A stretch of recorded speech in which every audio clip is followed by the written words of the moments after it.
Olá pessoal, tudo bem? Hoje nós vamos estudar as transformações de estado, as mudanças de estado da matéria.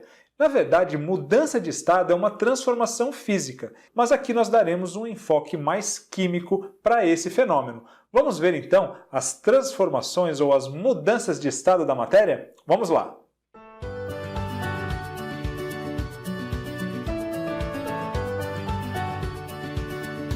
Então, pessoal, vamos começar falando um pouquinho sobre os estados físicos da matéria.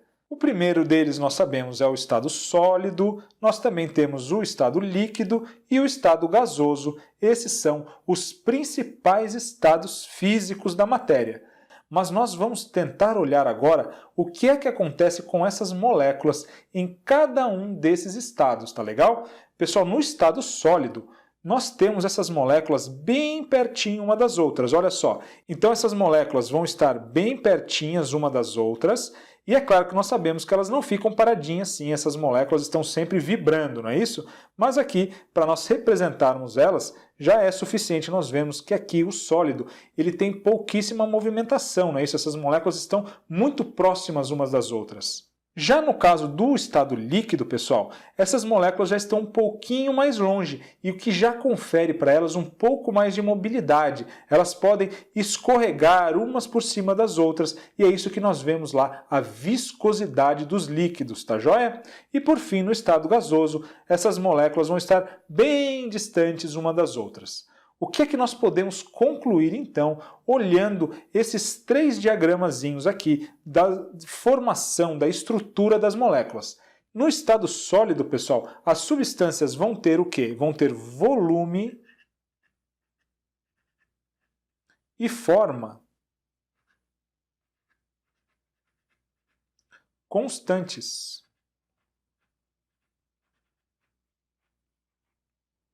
Imaginem, por exemplo, vocês peguem uma pedra. Não faz diferença se vocês colocarem essa pedra dentro de um copo ou dentro de uma gaveta, ela vai sempre ocupar o mesmo espaço, ou seja, vai ter o mesmo volume e vai ter a mesma forma, não é verdade?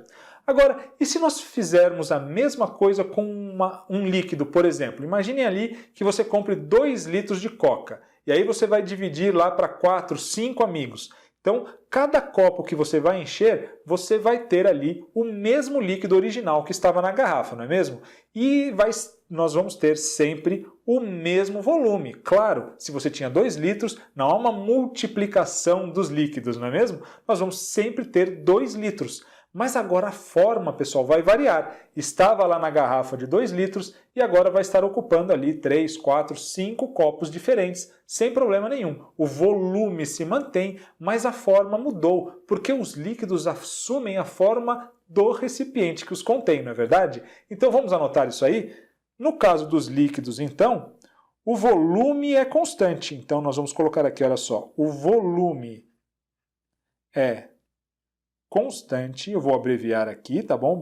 O volume é constante, mas a forma, pessoal, a forma é variável. E o que acontece no estado gasoso, pessoal? No estado gasoso, nós vamos ter tanto o volume e a forma variáveis. Pessoal, um gás ele sempre vai assumir a forma e o volume do recipiente em que ele está contido, não é verdade? Então, se eu tivesse ali, por exemplo, um cilindro de gás, pode ser gás oxigênio, por exemplo, e esse cilindro começa a vazar. E aí, esse gás vai ocupar o quê? Vai ocupar toda a sala, todo o ambiente em que ele está contido. Por quê? Há uma baixa interação entre essas moléculas. Essas moléculas não estão se atraindo muito, então elas podem andar livremente por aí, elas estão bem soltas, tá joia? Então, nesse caso, nós teremos tanto a forma quanto o volume variáveis. A forma e o volume vão depender, claro, do ambiente em que esse gás está restrito, tá joia? Vamos dar então uma olhada agora na diferença entre gás e vapor. Olha só. Pessoal, para nós entendermos bem a aula de hoje, nós vamos ter que conceituar o vapor e o gás.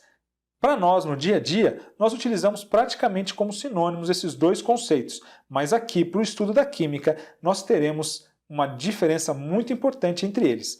Nós dizemos que uma substância no estado gasoso é um vapor quando essas substâncias, olha só, então vamos anotar aqui, olha só, vapor. Nós usamos então o vapor para substâncias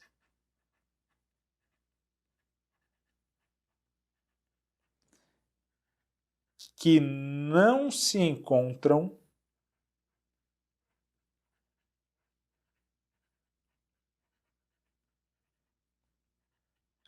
no estado gasoso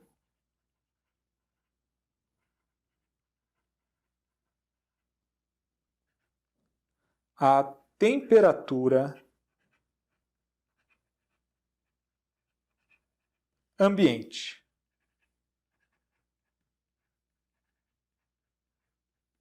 Nós podemos dar o exemplo aqui, pessoal, da água, né? Olha só, exemplo, a água, H2O.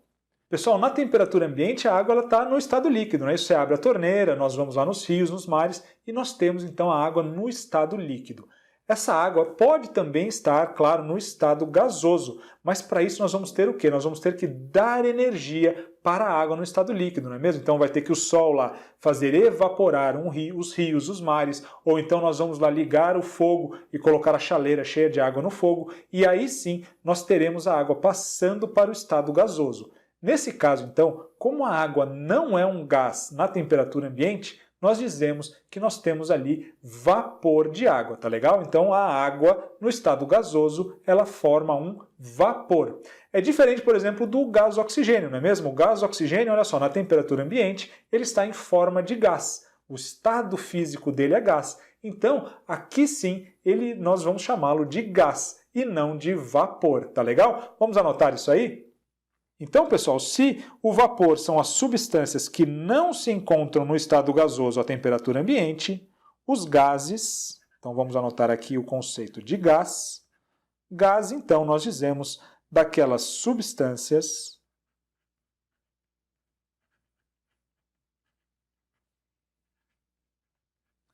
que se encontram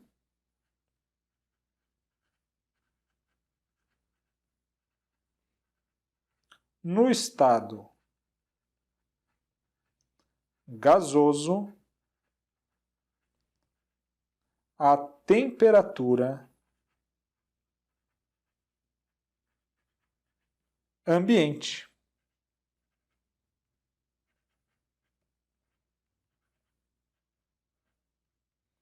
Tá joia, pessoal? E aí nós vimos o caso, por exemplo, aqui do ar, né, que é formado pelas substâncias gás oxigênio, gás nitrogênio, que são gases na temperatura ambiente. Então esses aqui são gases e a água, quando está no estado gasoso, é um vapor. Com isso, pessoal, vamos falar um pouquinho então do nome das mudanças de estado físico. Bastante importante e aparece muito nas provas. Então vamos lá. Olha só, eu trouxe aqui para nós os 3 estados físicos principais da matéria: sólido, líquido e gasoso. Vamos ver então a primeira transformação do estado sólido para o estado líquido. Nesse caso aqui, nós teremos a fusão. A fusão, então, é a passagem do estado sólido para o estado líquido. A próxima, pessoal, agora seguindo na mesma sequência, nós vamos ver aqui do estado líquido para o estado gasoso. E nesse caso aqui, nós teremos a vaporização.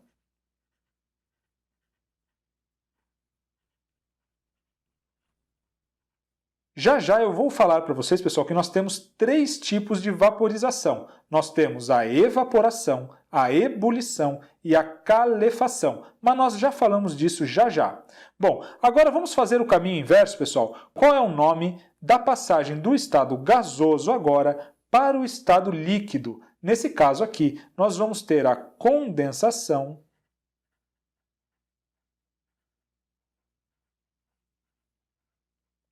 ou liquefação.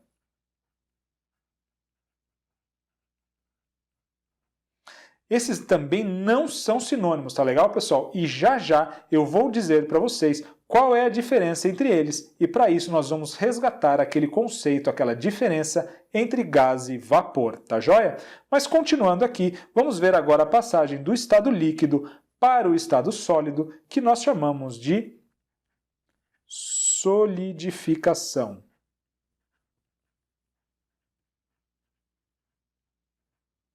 Joia, pessoal. Agora, eu preciso falar para vocês também que a matéria pode passar, em alguns casos específicos, diretamente do estado sólido para o estado gasoso. Nesse caso, pessoal, nós vamos ter a sublimação.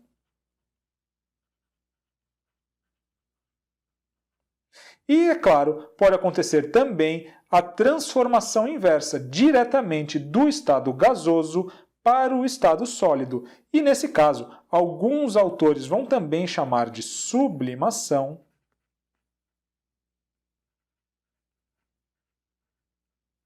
Mas, para diferenciar, fica melhor chamar de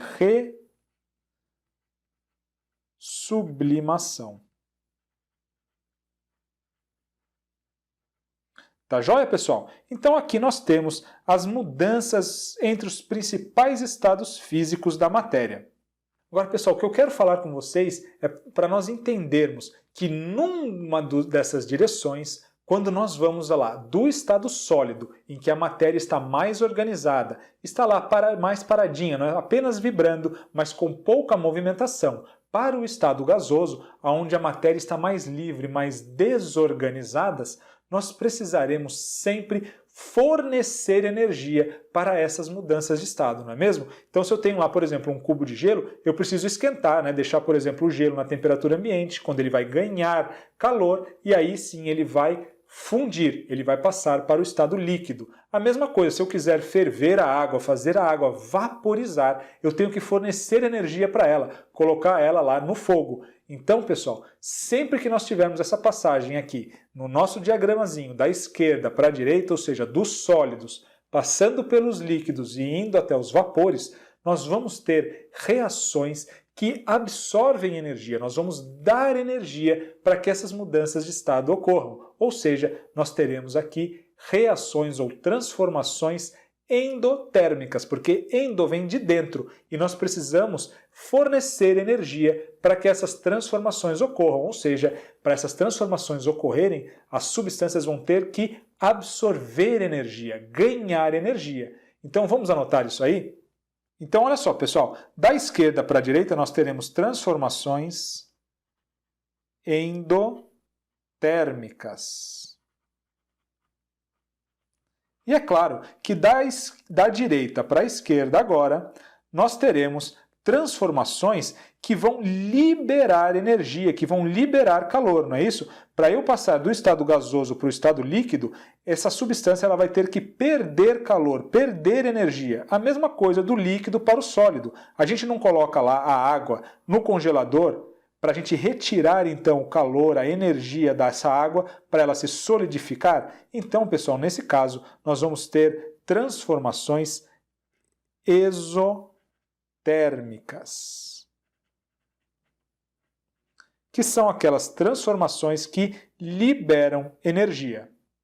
Agora, pessoal, como eu disse para vocês, a vaporização ela se divide em três. Uma delas, a primeira, nós vamos chamar de evaporação. Depois nós temos a ebulição e também a calefação. Vamos falar sobre cada uma delas. Então, pessoal, a evaporação ela pode ser observada com bastante facilidade no caso da secagem das roupas. Ela ocorre bem lentamente e normalmente na superfície dos líquidos. Também a formação das nuvens, não é? É a evaporação da água do mar, dos rios, que ocorre bem lentamente na superfície. Vamos anotar isso aqui? Então, pessoal, na evaporação, nós demos o exemplo ali da secagem das roupas. E a evaporação, nós dissemos também que ela ocorre de forma lenta. Ela é lenta e ocorre na superfície.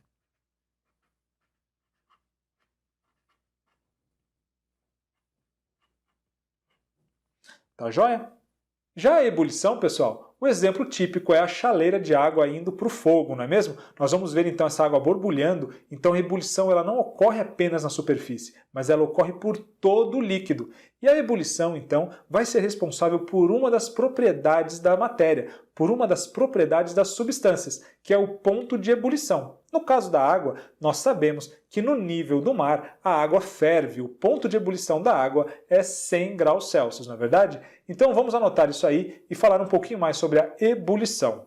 A ebulição, nós vimos então um exemplo aqui da água fervendo, e nós podemos dizer que a ebulição ela ocorre de modo rápido, então ela é rápida, e ela ocorre por todo o líquido.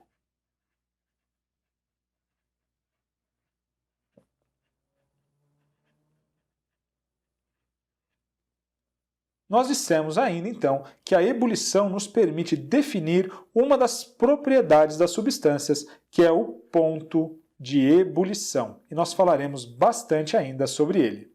Finalmente, pessoal, nós temos a calefação. A calefação é aquele fenômeno que ocorre quando você já tem ali uma superfície bem quente e uma gotícula de água cai. Aquela gotícula de água ela passa instantaneamente para o estado gasoso, não é verdade? Então aí nós temos a calefação. A gente ouve até aquele barulhinho, né? Tsh, tá joia? Então lembre-se disso aí. Lembre-se da frigideira quente, quando cai uma gota d'água. Nesse caso nós vamos ter a calefação.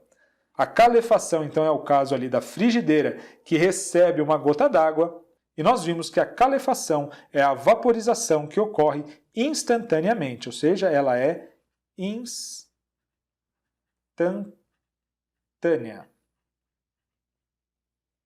Tá joia, pessoal? Bom, então eu vou retomar com vocês lá os nossos conceitos de vapor e gás para nós vermos agora a diferença entre condensação e liquefação. Vamos lembrar o que é vapor, pessoal? Vapor são aquelas substâncias que não se encontram no estado gasoso à temperatura ambiente. Nós vimos o exemplo da água. A água ela vai virar vapor e não gás, porque a temperatura ambiente ela é um líquido e não um gás. E os gases, é claro, então, são aquelas substâncias que se encontram já no estado gasoso à temperatura ambiente. Tá joia? É o caso lá do oxigênio, do gás nitrogênio, que são todos gases na temperatura ambiente. Com isso, pessoal, nós podemos agora conceituar a condensação. A condensação é o vapor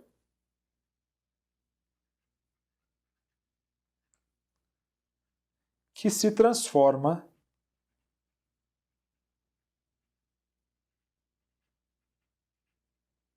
em líquido.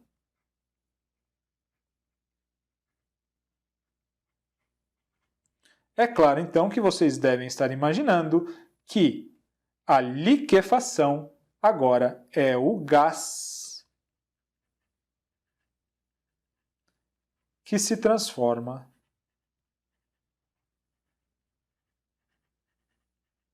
em líquido.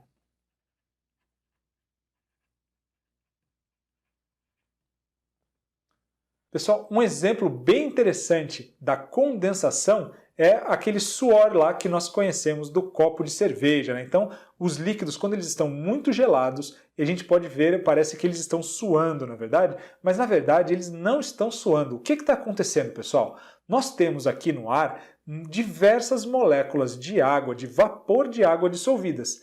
Essas moléculas, quando entram em contato com a superfície gelada do líquido, ali no caso do vidro do copo, elas vão então condensar e aí vão começar a escorrer aquelas gotículas de água, mas não é a cerveja que está suando, tá joia? É o ar da atmosfera ali que condensou.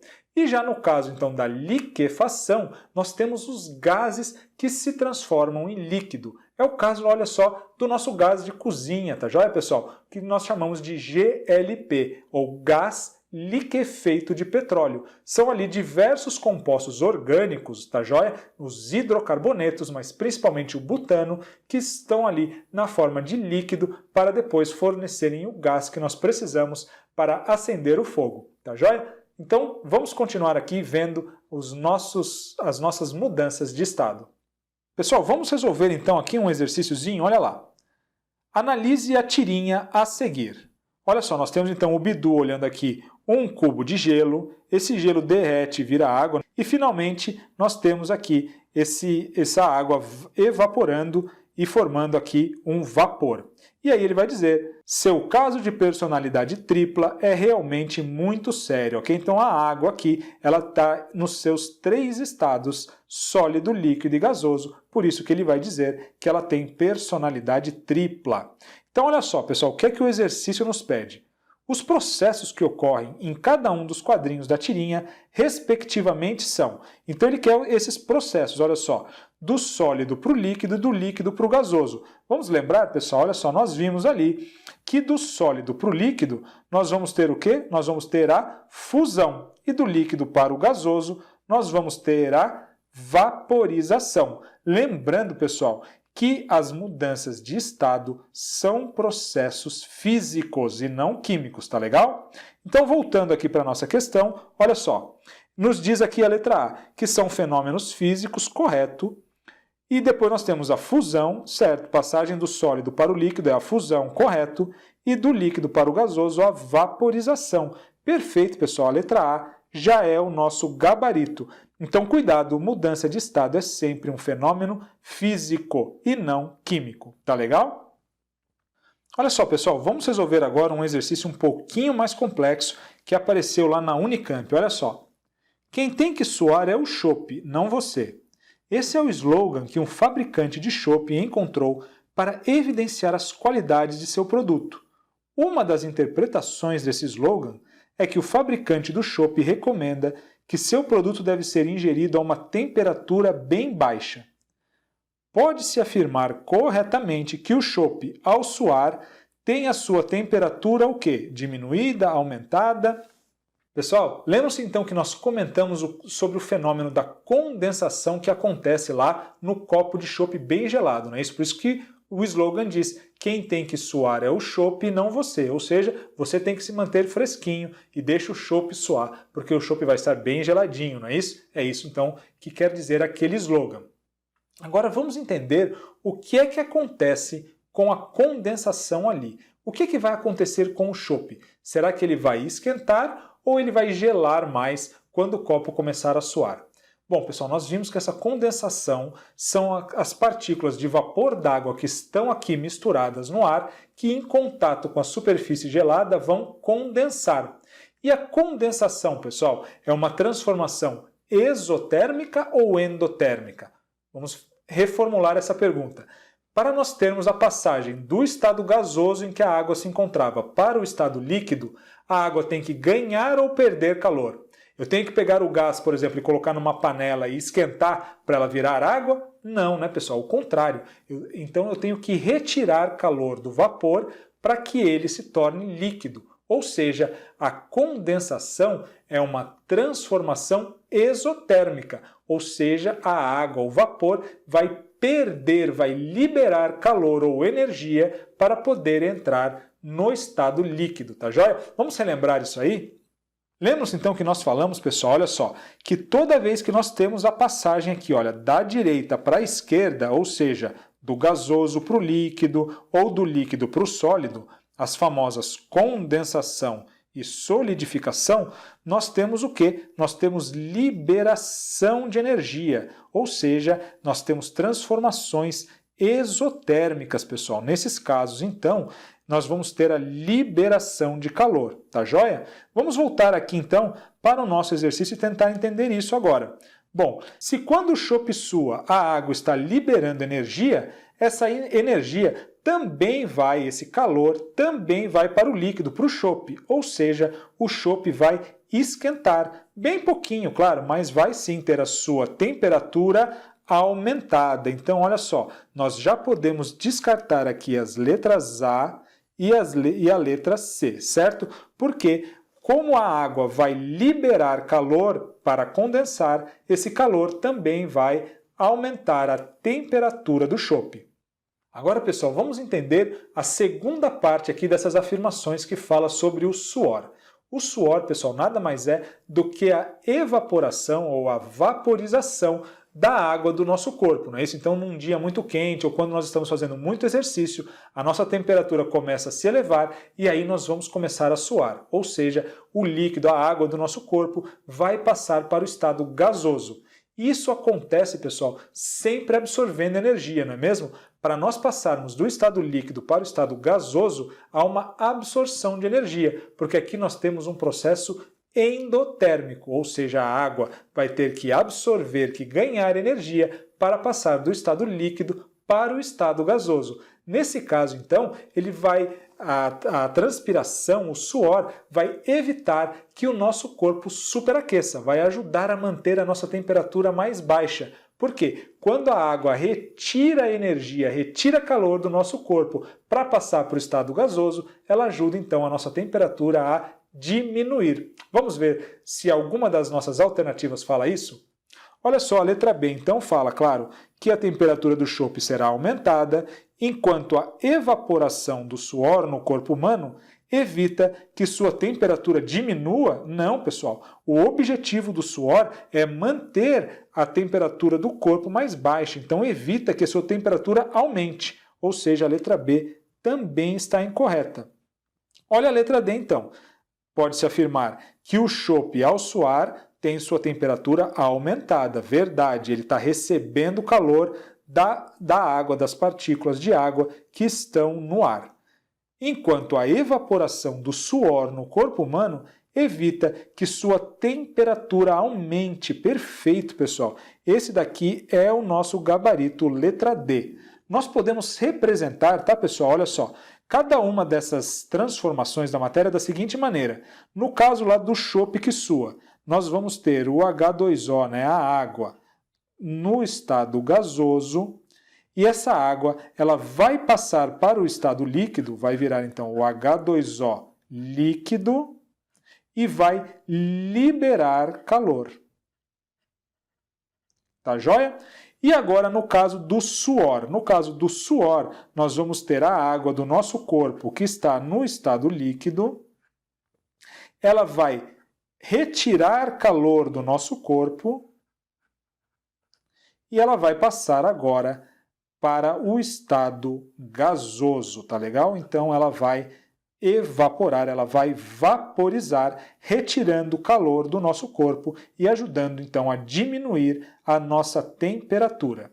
Tá joia, pessoal? Essa então é uma questão um pouco mais complexa, exigia já um raciocínio bem mais complexo sobre a diferença entre uma reação exotérmica, que libera calor ou energia, e uma reação endotérmica, que absorve calor ou energia. Tá joia, pessoal? Vejo vocês na próxima aula.